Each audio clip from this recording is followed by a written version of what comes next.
Happy Friday, everybody, and welcome into the Gramlich and McLean podcast presented by Ingles, the official supermarket of Gramlich and McLean. And Mac, it is time to talk about the Boston College Eagles. Kind of sounds like Ingles. That could be confusing today. But BC is an interesting team as we continue our season previews here, Mac. There are so many ways this season could go for the Eagles. Why are you laughing? Because it's true. It's so true. And you know what's funny is a lot of I heard somebody saying today, we did a little radio, Roddy was like, I won't say all in, but he was trying to sell me on Virginia Tech. I'm like, bro, I'm not buying. There's nothing that you can say that I'm buying Virginia Tech. But he was like, how about Boston College? And we'll get to our Virginia Tech preview later on. We will talk about them. But I was like, yeah, I'm buying BC, especially after seeing, their QB in person. I thought that he was super impressive looking. I mean, big old dude. It's his team now with Emmett Moore. He's like 6'5.5", 220. And then just, Christian, we love Christian Mahogany, who's on this show, by the way, breaking news. He's our guest today, going to help us break it down. And then just kind of hearing Coach Half and his vision. So it's all the hype. It's kind of the Miami thing where I got sold into Boston College. But, yeah, I'm feeling those guys. I'm feeling good for them.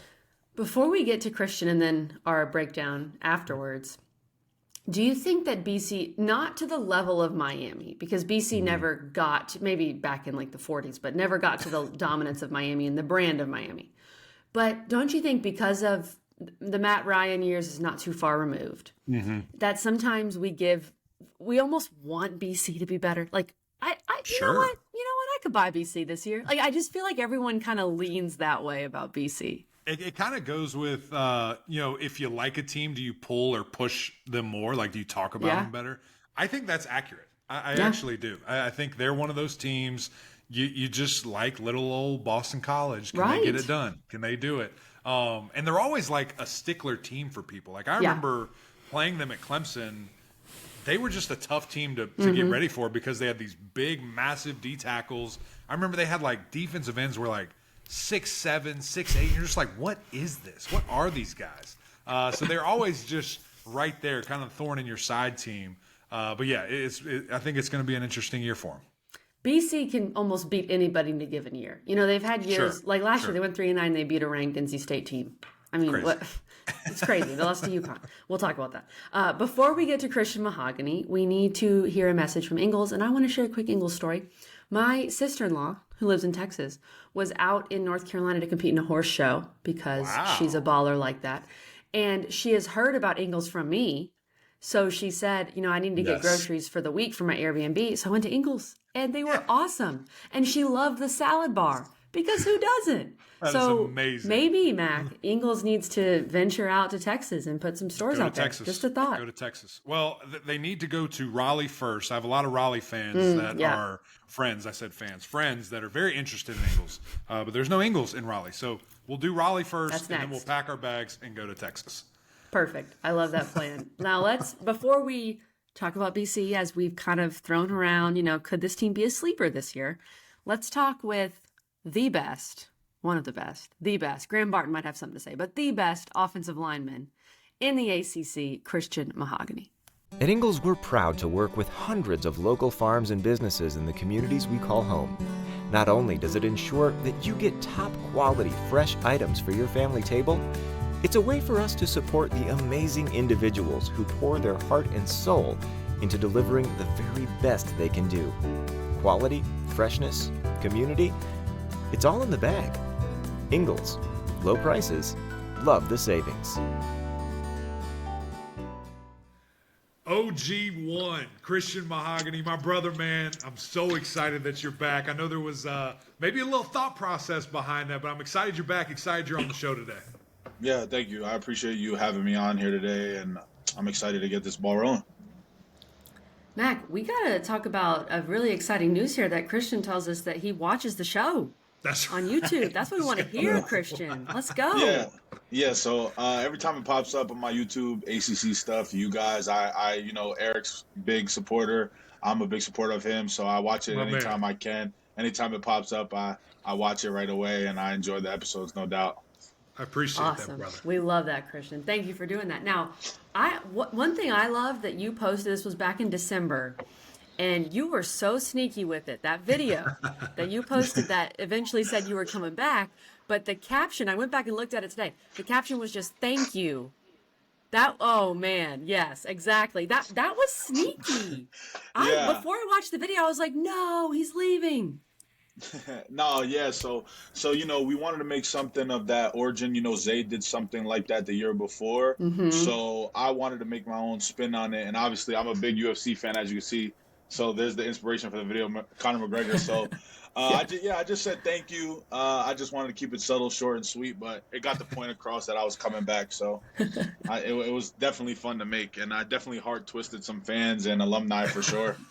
You did. Well, I'm one of them, and I got to tell you, I was jacked up, man, when you made that announcement and you said you were coming back. But before we talk about this year and kind of what's going on, I do want to talk about last year, because I know, just as former student athletes, KG and I both, man, when you're injured, it stinks, and you go through some crazy stuff, not being able to be with the team, and especially that pivotal of a year. For you, that was a bag season, and you could have done all these crazy things. So how was that mentally, physically, all the things that you had to do, to get to this moment right now last season? Yeah, so when I found out the news, I got the MRI. It was really tough for me, personally, like initially. So when I first found out I tore my ACL, I was really distraught. But then I was like, let's do it. Let's get right to work. Whatever I can do, I'm gonna do. Prehab before my surgery. Then we started rehab after my surgery. Obviously, in the first couple months physically, it's really hard. Like because I was away from the team that whole summer. So June, July, August, I was away until around camp right before the school year started.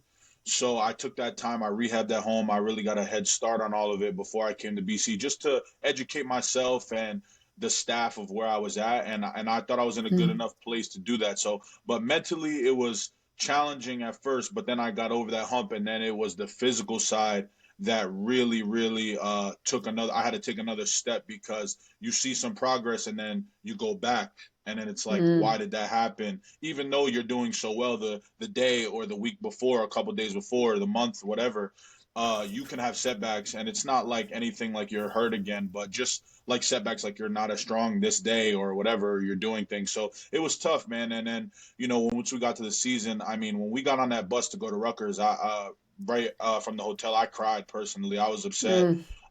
It was traumatizing. I've never missed a football game for my own reason, hurt, whatever. If I couldn't play and they told me I couldn't play, that's what's best for me. But I wouldn't intentionally miss football games, obviously. So it was hard. Went through the season. Wasn't the season that we wanted, obviously. Some high moments, some low moments, but I got through it. I'm fully recovered. I made a full recovery back in early May, March. I practiced in March, so spring ball. So it went by fast. It goes by quicker than you expect it, but I'm excited. I'm ready to go physically, mentally. I'm prepared for this season and the steps ahead for sure. Well, first of all, thank you for the honesty, because I think, a lot of people don't really understand the mental side when you have an injury, especially something like an ACL and you got to miss the whole season. And I know that was brutal, but you get to come back and you get to play this year, and I know you're going to be extra motivated. And this O-line is going to be improved, obviously, with you, but also you guys brought in some transfers. What can we expect? Because Boston College is known for their O-lines, and we expect to see a great O-line every Saturday. So what can we expect from this O-line this year? It's gonna be one heck of a ride, man. I can't lie. The way we're gelling in workouts, meshing in walkthroughs, feet meets, stuff like that, film, just learning each other's verbiage, all that stuff that we have to learn to get each other, like being with guys that you haven't been with, being with guys that you're back with. It's gonna be fun, and we're gonna run the ball. That's for sure. I love that. One thing that you said there, I think we need to back it up and slow it down. Feet meets. Please explain that. When you just had that, dude, I just went back 10 years. Tell us about feet meets and what goes on in that. So feet meets are like little mini walkthroughs for O linemen because the skinny guys, they like to do their 7-on-7s That's and right. stuff like That's right. that. So we got to do our little feet meets. It's just all five of us lined across. We get the backups and the threes and the freshmen. They come and they just give us a look, and then we execute the looks from the week or the opponent from that week, and we do the things like now we're game planning our defense. But that's the highlight of the next month. So a little feet meets, walkthroughs, stuff like that. That's what it is. That's right. So we're athletes. We get to show off our athletic ability. Every once in a while during the feet meets when the backups go in there, and we get to mess with them, like give them different looks. So it's a fun little topic when you're doing feet meets with the guys. So What's your go-to? Are you a spin move guy? Are you in and out? What's your go-to? bull, long arm. There we go. Yeah, bull, long arm. Just give them a different look, just a quick shock to get off. Yes. Just to show them what they're gonna see. Yeah. That's right. That's right. All right. Well, let's talk about QB, man, because you guys have a change here, and it's not a dramatic change because we did see some from Emmett Morehead last year, and man, when he got his opportunity, he was on fire, right? He threw for 330 plus yards twice. Game? Yeah, the Duke game, he went nuts, beat a ranked NC State team. So there's a lot of promise with him, and I've thought that for the last couple of years there. Of course, you just had Phil Dracovic, kind of standing in his way. What have you seen from Emmett now that he's been the guy? Like this whole offseason, how's it been for him? I mean, he's grown into such a player that you want to see, like you want your quarterback to take charge, even though, like, I will always say, and Eric, like, we're always going to say it starts and ends in the trenches, but when your quarterback can command the huddle and what he's been doing so far in the spring, like making sure the cadence is right, making sure we're all lined up, guys are lined up right, knowing, just having more knowledge for the game. And I think he's taking that step, and I can't wait to see him, what he does from the pocket. And it's just going to be amazing because he's not going to get touched as much. So it's going to be great. I'm sure he's happy to hear that. And I love when we have O-linemen on. Mac just geeks out. It's just such a bromance, especially with you, Christian. You're definitely one of his favorites. One of our favorites was Zay Flowers. He was just incredible to watch. I'm sure for you watching last year, I mean, he did some ridiculous things. At times he just put the team on his back. It was absurd. So you can't just replace Zay. But give us some names that BC fans should keep an eye out for that you think are going to be able to make some plays and make up for some of that production this year. We got a lot of playmakers. I mean, I'll start off with Patrick Garwell, my old roommate. I mean, he's a 1,000-yard rusher at Boston College. That's definitely not something to be taken lightly. So just for him to get back up and running again behind a solid O-line is going to be something that I know he'll appreciate and will definitely benefit from. I mean, Ryan O'Keefe, the kid moves like lightning. Like it's absurd how fast he is. I mean, he makes me feel slower than I really am. But and then lastly, off the top of my head, obviously we got George Takis, and obviously I think a big playmaker is Joe Griffin. I mean, he was a freshman last year, battling injuries, big body receiver that you want on every team, and he just, when the ball's thrown his way, he just goes and get it. Like when I was watching from home at the NC State game, I'm like, oh my goodness, great play, Joe. I know the formations and stuff. So I was like, okay, this is a fade to Joe. So I'm like, that's all right, right. let's go win the game. So that's what he did. And so we got a lot of young talent, a lot of new talent, and I think it's going to be just surreal how many touchdowns we're going to score this year. Ooh. I think, honestly, I mean, when you have a guy like Emmett, it just makes you feel so confident, right? I mean, he can just sling it all over the yard, and all those names that you just mentioned, starting with my guy PG. Pat, I know he's excited that you're back, man. I didn't know that you guys were roommates. What kind of bond does that create, being with a guy, a tailback, where he's probably aiming right at you every time he gets the rock? Yeah. Pat was a special player. Ever since we were freshmen, we came in together. So once we got older and we got the bigger rooms, we obviously teamed up and were roommates. So it's just good, we talk through games because he played obviously early on and I played early on in our careers here. So just like adjusting to the fact, like, hey, let's watch film together at this time. And it was convenient because we didn't have to go anywhere. We're right in the same room. Like, hey, let's watch film at this time. Let's do this. Watch the blitzes. Hey, look, when they do this is the blitzes that they're going to do. Blah, blah, blah, blah, blah. Obviously, I don't want to give too much away, but, this is what they're going to do. This is how they do it. Look at them. Watch them. This is who you got if they do this. And it's just communication was a key. And you could see that, like, that step up that we took in 2021, that, like, how he was able to, his vision was amazing. How he was able to rush for those 1,000 yards, it was great. And I'm glad we got to do those, and we'll still be able to do them. We're gonna do them more now. He's still one of my great friends on the team, and I'm happy to see him succeed again. I can't wait till he gets back in that spotlight. Christian, I want to get real here for a second, all right? Because this happened with Zay, where he had an incredible year, and some schools came after him and tried to get him to leave Boston College. I know for you, obviously you were hurt, but you were already an all-ACC guy and a very high-profile guy. Did you have any other schools come after you? And if so, why did you want to stay at Boston College? Yeah, so, I mean, I'm not going to say obviously, but, like, schools did contact me, big schools. They contacted me. They told me what I wanted to hear, but it honestly wasn't best for me. I mean, me personally, I'm not a guy that thinks that just hopping over the fence is the best thing for myself. I think, I built something here. I've done the things here. I mean, and I'm not trying to take a shot at any schools or anybody in particular, but why didn't you offer me in high school? That's my one thing.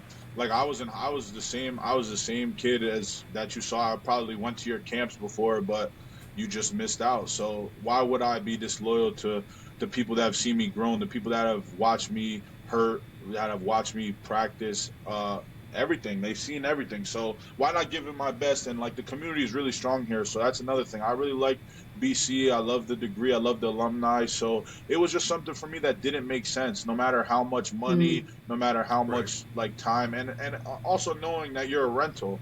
It's a 6 month. Yeah. It's a 6 month rental fee. Like it's not true love. It's good for the time being. But who knows what could ever happen? False promises. Everything happens. College football is crazy now. So I'm glad I'm where I'm at, and I don't regret my decision. We're gonna have to change this to getting real with Christian Mahogany. That's what the title of this is gonna be. That's big time, man. Before we get you out of here, we got to talk a little defense. Even though we're all offensive players on this podcast, Kelly was an elite shooter from the 3-point land. So I didn't get to not play defense like you guys do. Hey, we just told you we play defense. Well, let's be real. I didn't really play it, so yeah. And just looking at this defense, man, and the last couple of years, obviously the pass defense has been much improved. That's kind of Coach Hafley's thing. It's what he does, right? He makes DBs have that swagger, that confidence, and the things that they're able to do. And really, you saw guys like Donovan last year pick up the sack total and create pressure on the quarterback. I think that's kind of the next step, to where BC can really be competitive and make some people just think twice when they see them on game day. Is that defensive line continuing to grow and get pressure on the QB. Yeah, I mean, our defense runs a really complex defense. It's not like an easy defense, half. If you've ever watched the 49ers and see what they line up in and the crazy stuff, that's the same thing they do. So, it's crazy. I mean, when you have talent like Donovan Ezeraku, Cam Horsley, like all our D tackles, Quan Williams is going to be a sleeper. I think he has the potential to be one of the best in the ACC. He's a big body kid. They just gotta work together. It's a cohesive unit. They do their job. They're gonna get after the quarterback this year. That's what wins games, man. Like I said, it's in the trenches defensively. We got veteran guys: Cam Arnold, Bryce Steele, Vinny DePalma. In the back end, we got Elijah Jones and some young guys coming up, playmakers like Amari Jackson. So when that all meshes together, it's just gonna take time and effort, and I believe that's what they're gonna do, because I see it every day in practice. I go against these guys one-on-ones, pods, inside drills. So they're getting better, and obviously, me personally, I give tips. I'm like, look, if you do this, I know you're gonna do this, or this and that. So then I know you're gonna do that. So like me as a veteran player and as an offensive lineman, I give them tips like, hey, if you move your head this way, we know you're switching a gap, or we know this blitz is coming. So we all got to work together to come forward to make one common goal, to be happy, get a big win season, go to a nice bowl, hopefully, maybe ACC championship, and that's what we want to do. So it's going to be fun. The defense carries a lot of teams. Defense wins championships, as they like to say, and Coach Hafley's done a great job since I've been here. So I'm excited.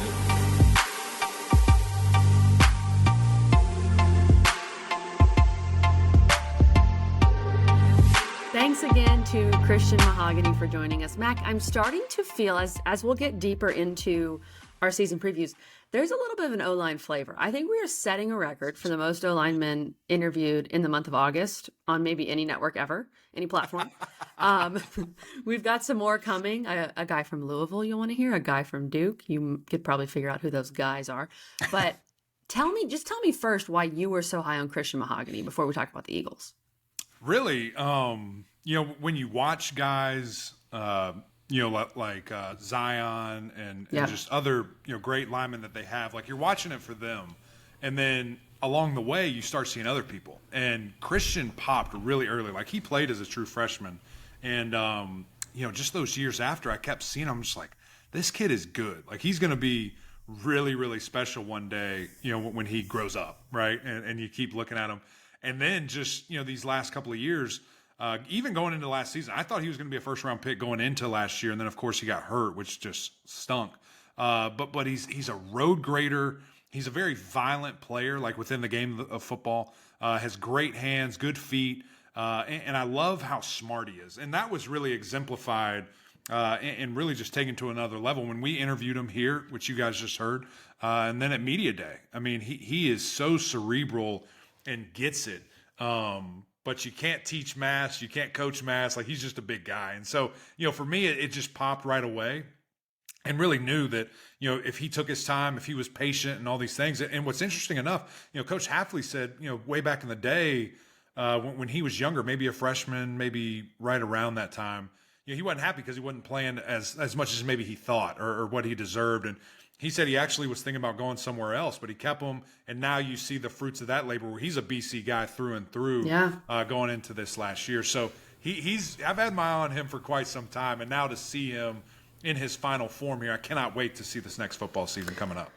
The way he talked about Boston College is similar to the way Zay Flowers talked about Boston College, saying he had some offers to leave. I'm interested in the NFL, not NIL. I thought that was really cool. And, BC, I think one of the reasons why people are high on them every year is because of the offensive line play that you've seen at that institution. And we know that if you can have a good O-line, you can have a good offense. And the main issue, there were a lot of issues for BC last year, but really, I would say the main issue was injuries. That O-line got beat up. Christian Mahogany was hurt before the season even started. Phil Jurkovec was hurt because of the O-line. It was kind of a yin and yang situation. And they only scored 18 points per game last year. That is absolutely not going to get it done. They finished dead last in the country in rushing yards at Boston College. I mean, how? Dead last in the country in Power 5 in sacks allowed. So, Mac, I know this O-line will be better because it can't be worse. What a combination. I mean, that's crazy. How much better do you think it can be? Yeah. Well, it's tough. And you see, 3-9 and you look at the losses and, really just how bad they were. Then you look at the schedule this year, first game getting in a hurry in conference play because you got Florida State coming to town. I mean, that's going to be tough. And then you go to Louisville and get really going there. But when I look at them and those things that you just said, it should be dramatically better. I mean, offensive line should be really good, and getting those guys back, getting them healthy, having another year. You heard, throughout Media Day, all the different guys that they feel good about. Ozzie at left tackle is a beast. Like he's huge, 6'7", very raw, very athletic. Probably going to have to keep, kind of learning and figuring it out. But then you got, Drew Kendall at center, who has been a guy, and then there might be some other pieces that step in that transferred in and. Kind of mesh with this group. So I'm excited to see that. Running the football, I think, is going to be way better. When you're dead last, it's hard to be worse than that. You can't. There's nothing you can do worse. Nothing you can do worse. But obviously, Patrick Garwo being 1,000-yard rusher, he's back. He himself, coach said this at Media Day, he was going to jump in the portal and just go somewhere else. And they had a great meeting, and they kind of sold him on what they want to do, who they have coming back, and just laid out the vision. And I think Christian had a big deal to do with that as well, saying, let's get this going. Let's get this going. They're roommates. They have a great relationship. So I think all those factors coming in, Emmett's going to be better protected, and they're going to run the football more effectively, which will ultimately equal a much better team.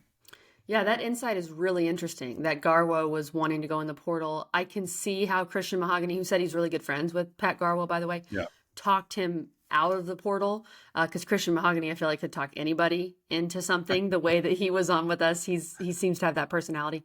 So I do think this offense will be improved. Like we've said, it would be hard not to be. You only scored 18 points per game. And they're going to run the ball better, which is going to help them control games more. And one of the biggest issues for BC last year is they couldn't stop the run. So it felt like they never were able to control a game. Because if you can't run it and you can't get a team off the field because they're running it, you can't control a football game. So that has to improve, Mac. And we know they have Ezeraku up front, who is a monster, and he has to continue to be productive. And what BC's known for is, or what Jeff Hafley's known for, is the pass defense. That's always been good. But they've got to be better against the run. It's kind of like Syracuse. They have to be better against the run. Yeah, no, there's no doubt about that. I do want to visit, just Emmett one more time with the offense before we move to there, because when he got his chances and he became the starter, I mean, he had 3 games for throwing over 330, He had a walk-off game against a ranked NC State. And I know circumstances, people will bring it up, the pass interference that did or did not happen, but it was called. And he still had to go out and execute. In the very next play, he throws a walk-off back shoulder fade that was just fantastic. So I think seeing him and now he gets his shot at being the leader and leading his team, he was exceptional at Media Day. And just hearing his vision and how he handled questions, he's going to be a stud. And to have, I think 3 years left of eligibility, I'm excited to see that. But defensively, like you said, it comes down to stopping the run. I mean, they have been so bad at that. And if you ask BC people, they'll be like, yeah, because we're so good at stopping the pass, people have to run. Sure. Yeah, whatever you say, man. They've got to get better at that. And I think they will be, because of, as you said there, Ezeraku, I think Sheeta is back. He was a guy, I think 3 years ago, I went to BC's practice and they're like, this dude right here, like, watch out. He's going to be a freak. And he was, but of course he got hurt last year and couldn't do anything. So they've got a lot of guys back on that defensive line that I think surely will make that a better unit and be able to get after the quarterback. That's going to be a premium. It can't just be Ezeraku. Donovan was so good at that last year. I kind of proposed this question to him. Everybody knows that now. You're going to be double teamed. They're going to put protections towards you. They're going to have chips and things of that nature. How do you protect them? And Coach Hafley said, we'll stand him up. We'll move him around. We're going to make it difficult, for teams just to target him. But then you also, again, have Sheeta and others that you have to focus on, and hopefully that allows them to eat. So for me, it's just, can we lock that down and get that defensive line playing at a premium, stopping the run, and of course, creating some turnovers and getting the ball back for our team. Mac, you're right with this defense. And, I said earlier about this Hafley being known for ball hawking for his secondaries. They only had 7 interceptions last year. And that's something that hurt them, right? If you're not able to force turnovers, then you can't help out your offense when they need help. So as much as BC in the very recent history has been known for the secondary, I feel like they got to produce a little more, make something happen a little more. Right. And yeah, I mean, just the defense as a whole, I mean, they were 13th in points per game, giving up over 30. They were 11th in yards per game, giving up, 378. And as you mentioned, only 7 interceptions. That was 11th in the conference. So all those numbers towards the back, of the ACC. They were 5th in pass defense. I will say that. They did a good job there. There you go. But that was because everybody could do everything else. They didn't need That's to pass. Because everybody could run the ball. Yeah, exactly. Right. So Ezeraku, Vinny DePalma, Aiden, those guys just have to step up, keep doing their thing, be the leaders of this team. And again, get after the quarterback, stop the rush. You're going to be improved defensively. Okay, so all this talk, let's look at the schedule, because Vegas and Mac he gave me his win total when we were prepping, has BC at 5.5, which is a very interesting number, because that's either basically you're going bowling or you're not. If you think they're going over, which is huge for a team that went 3-9 last year.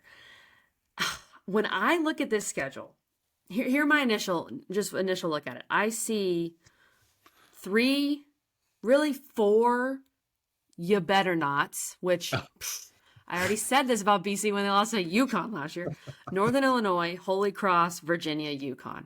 All right, you better nots. Yeah. And UConn at home, geez. Come on. The other winnable games I see are Virginia Tech, Army, even though it's at Army and you got to prepare for the triple option and you don't have a bye week before that game. Yep. And I mean, maybe at Syracuse, maybe. So at Georgia Tech, did you say that? Georgia Tech, yes, thank you. That's a good one. At Georgia Tech is winnable. Yeah. But I really only see 4 guarantees, and that stresses me out a bit with the 5.5. Yeah. But I do think they're going to be very improved offensively overall. So you help me. Where are we going? Where are we going? You go first. You go going first. over. I think it's an easy over. Easy? Yeah. I Like think they're going to win 7 or 8? I think or they're 7. just for sure going to win 6. I think so. Northern Illinois, if you read it, you'll say it. Northern Illinois, Holy Cross, Virginia, Army, UConn, Virginia Tech, or Georgia Tech. That's 6. Okay. And then they sneak one. They're sneaky somewhere. See, I want to trust BC, but you lost to freaking UConn last year. Like, what am I supposed to do with that? UConn wasn't bad last year. They weren't bad. They were still bad. Just telling you. They weren't bad. No, they were still bad. I called their bowl game. It was fun. I called their bowl game. Yeah, well, they can be fun and be bad. I think they got annihilated in the bowl game, too. I don't remember. I'm actually about to click. Now I need to see. I think they got murdered by Marshall. I think they did. Let's see here. I think they did. Schedule. Which is very, very telling. 22. They get murdered, but they did get doubled up. 28-14. Wasn't too terrible. Okay, they were 6 and 7. 6 and 7 bowl team. Come on. Right, but playing an independent schedule. Okay. You know what? I want to believe. You're in? I think with Christian back and this O-line is going to be better. I was someone who was sounding the Emmett Morehead bell way before anybody when he had that one good game against Duke on a Friday night. Because, and I know why, I remember, because I gave out a guaranteed Duke cover and they didn't because Emmett Morehead showed up. So Emmett just went nuts. I'll go over. I'll give him 6. Yes. You're right. Welcome. You're right. Welcome but you got to beat UConn. You got to beat Army. Yes. You can't get lulled into that triple option after not having a bye week and lose to Army. That would just be bad. I'm there. I'm with That'd it. Be very I think bad. it's going to happen. I think All right, it's going to happen. Over. But I'm saying 6 and 6. I'm not going. Okay. 6 and 6. I like. 6 Do they and win 6. their bowl game? Do they win the bowl game? Sure. I don't know who they're playing. The Pinstripe Bowl. They're playing in the Pinstripe Oh yeah, Bowl. gotta be. Gotta be. All right, we're in. Okay, I or like the that. new Pop-Tart. No, the Pop-Tart Bowl's too prestigious. Yeah, that's for a a big 6 and bowl. 6 team. That's a big bowl. I met one of the too prestigious. What's her title?